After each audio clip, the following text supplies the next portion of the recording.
அது ராமபுரம் அப்படிங்கிற ஒரு ஊரு. அந்த ஊரோட எல்லையில ஆத்தங்கரையே ஒட்டி பாழடைஞ்ச நிலைமையில ஒரு வீடு இருந்துச்சு. அந்த வீட்டுல லக்ஷ்மி பாட்டி வாழ்ந்துகிட்டு இருந்தாங்க. அவங்களுக்கு கிட்டத்தட்ட 70 வயசு இருக்கும். அவங்க புருஷனான சீனையா 10 வருஷத்துக்கு முன்னாடியே இறந்து போயிட்டாரு. அவங்களுக்கு ஒரே ஒரு புள்ள ராமு 6 வருஷத்துக்கு முன்னாடி உடம்புக்கு முடியாம இறந்து போயிட்டான்.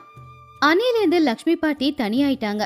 அந்த ஊர்ல என்னுடைய ஆட்கள் அப்படின்னு சொல்லிக்கிறதுக்கு அவங்களுக்கு யாருமே இல்ல.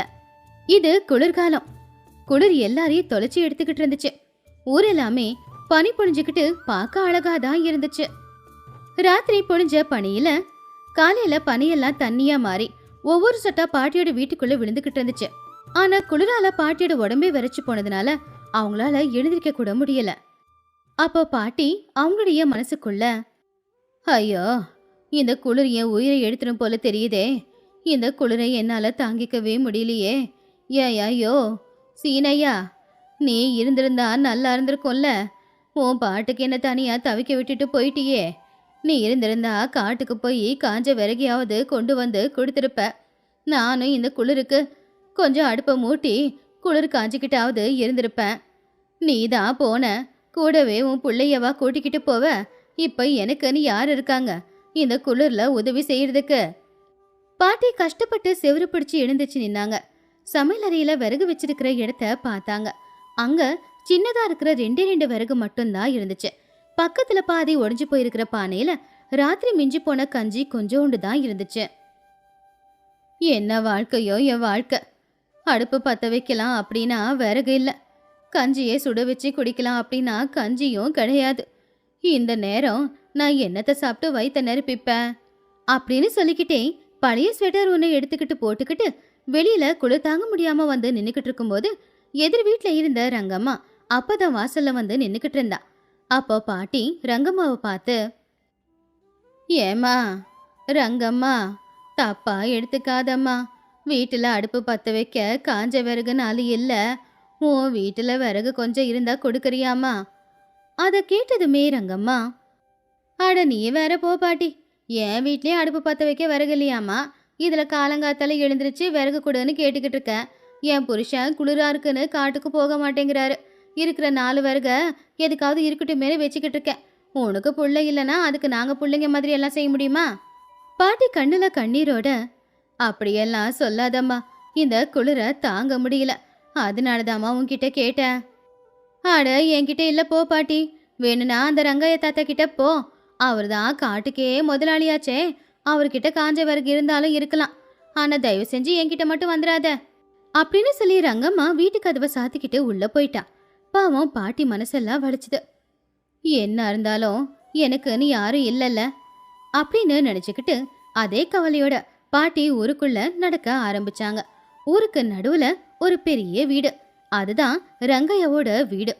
ஊர்ல இருக்கிற பாதி வயல் அவருக்கு தான் சொந்தம். அது மட்டும் இல்ல, காட்டோட உரிமையும் அவர்கிட்ட தான் இருக்கு. லக்ஷ்மி பாட்டி அங்க போகும்போது அவரு வாசல் திண்ணையில உக்காந்துக்கிட்டு இருந்தாரு. பாட்டி கையெடுத்து கும்பிட்டு, ஐயா நல்லா இருக்கீங்களா ஐயா? அது கேட்டு ரங்கையா, ஏதோ இருக்கேன். நீ என்ன இங்க வந்திருக்க? ஐயா ஒன்றும் இல்லைங்க, ரொம்ப குளிரா இருக்கு. வீட்டுல அடுப்பு பத்த வைக்கலாம் அப்படின்னாலும் கூட வீட்டுல விறகு இல்லை. குளிர் தாங்க முடியல. அதான் அனுமதி கொடுத்தீங்கன்னா காட்டுக்கு போய் கொஞ்சம் காஞ்சி போன விறக எடுத்துட்டு வருவேன். இந்த குளிர்ல அமைதியா வீட்டில் இருக்கலாம்ல. அந்த காடு என்னோடது. காட்டில் இருக்கிற எல்லாமே எனக்கு சொந்தம். அங்க போய் நீ விறகு எடுத்துட்டு வரேன்னு சொல்லுவியா? சும்மா எப்படி கொடுக்க முடியும்? ஐயா நானே கூலி வேலைக்கு போறவ. இப்ப என் உடம்புல பலமும் இல்ல, என்னால எதுவும் சம்பாதிக்கவும் முடியல. கொஞ்சம் என் மேல கருணை காட்டுங்க ஐயா. இந்த கருணையெல்லாம் என்னால் காட்ட முடியாது. ஒன்று காசு கொடு, அப்போ விறகெடுக்க அனுமதி கொடுக்கறேன். இல்லைன்னா அனுமதி தர முடியாது. டேய் நல்லா கேட்டுக்கோ, இந்த கிழவி காட்டு பக்கம் வந்தால்னா கை காலை உடைச்சி போட்டுடு. அதை கேட்டதும் லக்ஷ்மி பாட்டிக்கு இதயமே நின்னு போச்சு. ஆசை செத்து போச்சு. யார் பார்வையிலையும் படாம கண்ணீரை தொடச்சிக்கிட்டு குளிர்ல நடுங்கிக்கிட்டே வீட்டுக்கு போனாங்க. வீட்டுக்குள்ள வந்து அதே குளிரோட வீட்டுல ஒரு மூலையில உக்காந்துக்கிட்டு இருந்தாங்க. குளிர்ல பல்லெல்லாம் நடுங்கிக்கிட்டு இருந்துச்சு. பாட்டி அழுதுகிட்டே, எப்பா சாமி, என்னையும் கூடவே கூட்டிக்கிட்டு போயிடையா. இந்த நரகத்துல என்னால வாழ முடியாது. என் புள்ள புருஷன் கூட நானும் அங்கேயே இருந்துக்கிறேன் அப்படின்னு சொல்லி பாட்டி அழுதுகிட்டு இருக்கும்போது திடீர்னு வெளியில இருந்து ஒரு குரல் அவங்களுக்கு கேட்டுச்சு. உள்ள யாருன்னா இருக்கீங்களா? பாட்டி எப்பவுமே அந்த குரலை கேட்டதே இல்ல. பயந்துகிட்டே கதவை திறந்தாங்க. வெளியில 6 அடி இருக்கிற ஒரு பலமான மனுஷன். உடம்பெல்லாம் ஒரு கருப்பு சால்வையால முக்காடு போட்டுக்கிட்டு கையில ஒரு கோடாலியை பிடிச்சுக்கிட்டு தான் அந்த பையன் நின்னுக்கிட்டு இருந்தான். அவன் முகத்துல ஒரு அமைதி தெரிஞ்சுது. யாருப்பா நீ? உன்னை இது வரைக்கும் பார்த்ததில்லையே. என்னோட பேரு கிருஷ்ணா. நான் ஒரு வழிபோக்கம்தான். பக்கத்தூருக்கு போகணும். ஆனா ராத்திரி ஆயிடுச்சு. இன்னைக்கு ராத்திரி மட்டும் திண்ணையில நான் படுத்துக்கவா? அதை கேட்டு லக்ஷ்மி பாட்டி, ஏன் வீட்டு திண்ணையிலையா? ஏன்பா, என் வீட்டு திண்ணையில படுத்தா காலையிலக்குள்ள உடம்பு வரிச்சு போயிடும். நீ உள்ள வந்து படுத்துக்கோ, எனக்கு ஒன்றும் பிரச்சனை இல்லை. ஆனா உள்ளேயும் இதே அளவுக்கு தான் குளிரு. அடுப்பு பத்த வைக்க கூட வீட்டுல விறகு இல்லை. அப்ப கிருஷ்ணா பாட்டியோட நிலைமைய பார்த்து, சரி உள்ள போலாம் வா பாட்டி. அப்படின்னு உள்ள வந்து எரியாத அடுப்பையும் காலியா இருக்கிற பானையையும் பார்த்தான். விஷயம் புரியுது. நீ இங்கேயே இரு பாட்டி. இதோ 5 நிமிஷத்துல வரேன். அப்படின்னு சொல்லி உடனே கையில இருக்கிற கோடாலி எடுத்துக்கிட்டு அவன் காட்டுக்கு விறகு வெட்ட போனப்போ அங்க ரங்கையாவோட ஆட்கள் அவனை தடுத்து நிப்பாட்டி இப்படி கேட்டாங்க. டேய் நில்லு. யாருடா நீ? இந்த நேரத்துல காட்டுக்குள்ள வந்திருக்க? ஒரு பாட்டி குளிர் தாங்க முடியாம கஷ்டப்படுறாங்க. அதான் விறகெடுக்க போறேன். வழிவிடு. ஓஹோ, வெளியூரா? அதான் உனக்கு தெரியல. இந்த காடு ரங்கையாவுக்கு சொந்தம். உள்ளெல்லாம் வரக்கூடாது. ஒரு உயிரங்க கஷ்டப்பட்டுக்கிட்டு இருக்கு. இப்ப போய் அதிகாரத்தை பேசிக்கிட்டு இருக்க. நான் போயாகணும். குச்சிய குறுக்க வச்சு, வாயால சொன்னா கேட்க மாட்ட போலியே. என்ன அடிச்சாதான் கேப்பியா? கிருஷ்ணா ஒரு நொடி தாமதிக்கல. அந்த குச்சியை இழுத்து தூரமா எரிஞ்சிட்டான். அதை பிடிச்சுக்கிட்டு இருந்த ஆளும் தூரமா போய் விழுந்துட்டான். 2வது ஆளு பயந்தே பின்னாடி போயிட்டான். அதுக்கப்புறம் நேரா கிருஷ்ணா காட்டுக்குள்ள போனான். நல்லா காஞ்சிருக்கிற மரத்தை பார்த்து கோடாலிய வச்சு சில நிமிஷத்திலேயே அதை வெட்டி விறகா மாத்தி எடுத்துக்கிட்டு நேரா பாட்டியோட வீட்டுக்கு வந்தான். கிருஷ்ணா வந்த உடனே வேகமா அடுப்ப பத்த வச்சான். அப்ப அந்த அறையே கதகதப்பா மாறுச்சு. அவன் பையில வச்சிருந்த கொஞ்சம் அரிசி எடுத்து போட்டு கஞ்சியை சுட சுட காய்ச்சி அத பாட்டிக்கு குடிக்க கொடுத்தான். இந்தா பாட்டி, இந்த சூடான கஞ்சியை குடி. அப்பதான் உடம்புக்கு கொஞ்சம் பலம் வரும். பாட்டி அந்த கஞ்சியை வாங்கி குடிக்கும்போது அவங்க கண்ணுல இருந்து கண்ணீர் கொட்டிக்கிட்டே இருந்துச்சு. அதுக்கு காரணம் கவலை இல்ல. இது வரைக்கும் கிடைக்காத ஒரு பாசம் அவங்களுக்கு கிடைச்சதுனாலதான். ஏன்பா, நீ கடவுளுப்பா. என் புள்ள ராமு இருந்திருந்தா உன்ன மாதிரி தான் என்ன பார்த்துக்கிட்டு இருந்திருப்பான்னு நினைக்கிறேன்.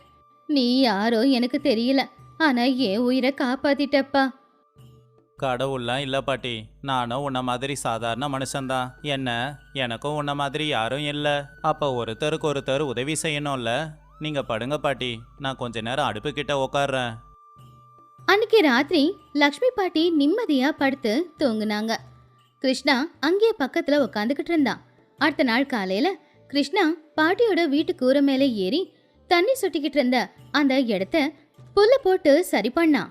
அவன் வெட்டி எடுத்துட்டு வந்த மரத்தை வெட்டி வெட்டி அந்த குளிர்காலத்துக்கு பாட்டிக்கு தேவையான அளவுக்கு விறகு எல்லாத்தையுமே குடிசைக்கு பக்கத்துல வச்சான்.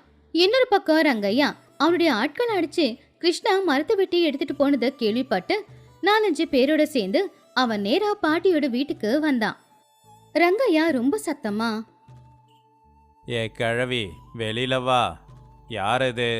என் காட்டுக்கே வந்து திருடிட்டு போன திருடன் இங்க தான் இருக்கானா? லக்ஷ்மி பாட்டி பயந்துகிட்டே வெளியில வந்தாங்க.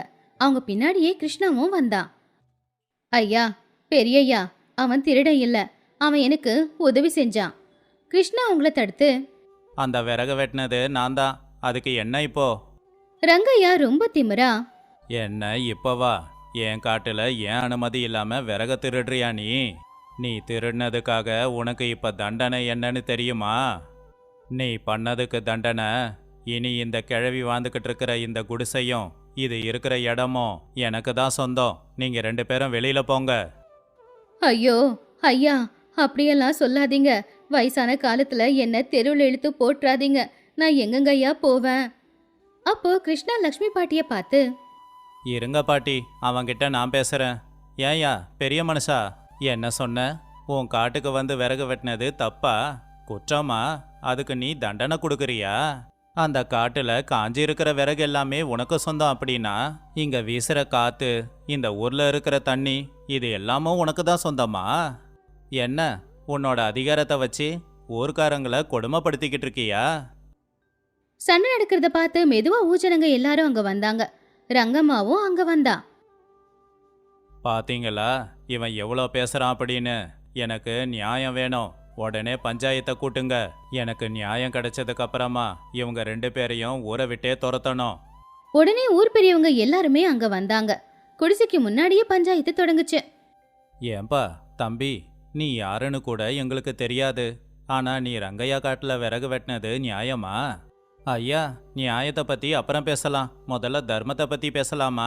வயசான காலத்துல இந்த பாட்டி குளிர்ல சாகர நிலைமையில இருக்கும்போது காட்டுல காஞ்ச விறக கூட கொடுக்காம இருக்கானே, இது நியாயமா? இங்க அநியாயம் பண்ணிக்கிட்டு இருக்கிறது நானா இல்ல இவனா? இந்த குளிர்காலத்துல நீங்க எல்லாரும் நல்லா தானே இருக்கீங்க. இந்த பாட்டி சாகர நிலைமையில இருக்காங்க, யாருன்னா உதவி பண்ணீங்களா? அப்படின்னு கிருஷ்ணா கேட்டதுக்கு யார்கிட்டயுமே பதில் இல்ல. உண்மைதாங்க ஐயா, பாட்டி முதல்ல என்கிட்ட தான் வந்தாங்க. நான் தான் ரங்கையா கிட்ட கேளு அப்படின்னு அனுப்பி வச்சேன். அப்ப அந்த கூட்டத்துல இருந்த இன்னொரு ஆளு, இந்த ரங்கையா ஒன்றும் நல்லவன் இல்லை. இவன் என் 2 ஏக்கர் வயலுக்கு தண்ணி வர விடாம செஞ்சிட்டான். அதனால தண்ணி இல்லாம என் பூமி வறண்டு போச்சு. 100 ரூபாய் இவன்கிட்ட பணம் வாங்கினதுக்கு என்னோட வீட்டையே எழுதி வாங்கிக்கிட்டான். கேட்டா வட்டிக்கு மேல வட்டி போட்டு கணக்கு சொல்றான். அப்படி ஒவ்வொருத்தங்களா ரங்கையாவை எதிர்த்து பேச ஆரம்பிச்சாங்க. பஞ்சாயத்துல இருக்கிறவங்க எல்லாருமே ரங்கையாவுக்கு எதிர்க்க தான் நின்னாங்க. அப்போ கிருஷ்ணா ரங்கையா கிட்ட, பாத்தியா ரங்கையா, நீ சம்பாதிச்சு வச்சிருக்கிறது சொத்து இல்ல, ஊர் ஜனங்களோட சாபம். நீ பண்றது பாவம். இப்ப சொல்லு, நியாயம் யார் பக்கம் இருக்கு? நீ பண்ண பாவத்துக்கெல்லாம் தண்டனையா? ஊர்ல எல்லாருக்கும் முன்னாடி பாட்டியோட காலில் விழுந்து நீ மன்னிப்பு கேட்டாகணும். அது மட்டும் இல்ல, குளிர்காலம் முடிகிற வரைக்கும் இந்த பாட்டிக்கு என்னெல்லாம் தேவையோ அது எல்லாத்தையுமே சொந்த பணத்துல நீ வாங்கி கொடுக்கணும். இல்ல இங்க இருக்கிற எல்லாரும் சேர்ந்து உனக்கு தண்டனை கொடுத்தாங்கன்னா அப்புறம் உனக்குன்னு எதுவும் இருக்காது.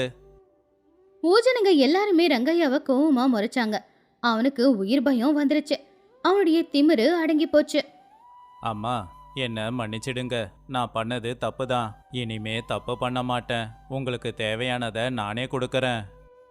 அன்னைக்கு சாயந்தரமே ரங்கையாவோட ஆட்கள் ஒரு மாசத்துக்கு தேவைப்படுற அரிசி, பருப்பு, எண்ணெய், உப்பு, காய்கறி எல்லாத்தையுமே கொண்டு வந்து கொடுத்தாங்க. கிருஷ்ணா வந்த வேலை முடிஞ்சு போச்சு.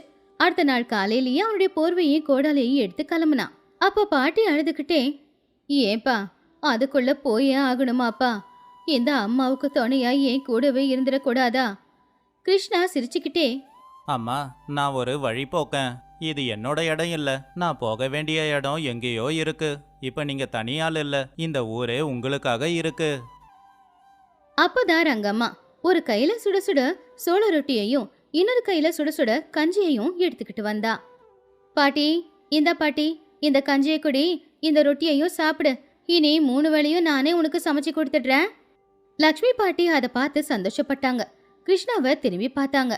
அவன் சிரிச்சுக்கிட்டே அவன் வந்த வழியில அப்படியே நடந்து போய்கிட்டு இருந்தான். அன்னையிலிருந்து ராமாபுரத்துல லக்ஷ்மி பாட்டி தனியாள் இல்ல. ஊஜனங்க எல்லாரும் அவங்கள ஒரு அம்மாவா பார்க்க ஆரம்பிச்சாங்க. ரங்கையோட திமிரு மொத்தம் போயிடுச்சு. அவனுக்குள்ளேயும் மனசாட்சி வந்துச்சு. பாட்டி அந்த குளிர்காலத்துல பட்ட கஷ்டத்தினால ஊஜனங்க ஒரு பாடத்தை கத்துக்கிட்டாங்க. லக்ஷ்மி பாட்டி இப்ப ஊஜனங்களோட ஆதரவோட ரொம்பவும் சந்தோஷமா வாழ்ந்துகிட்டு இருந்தாங்க.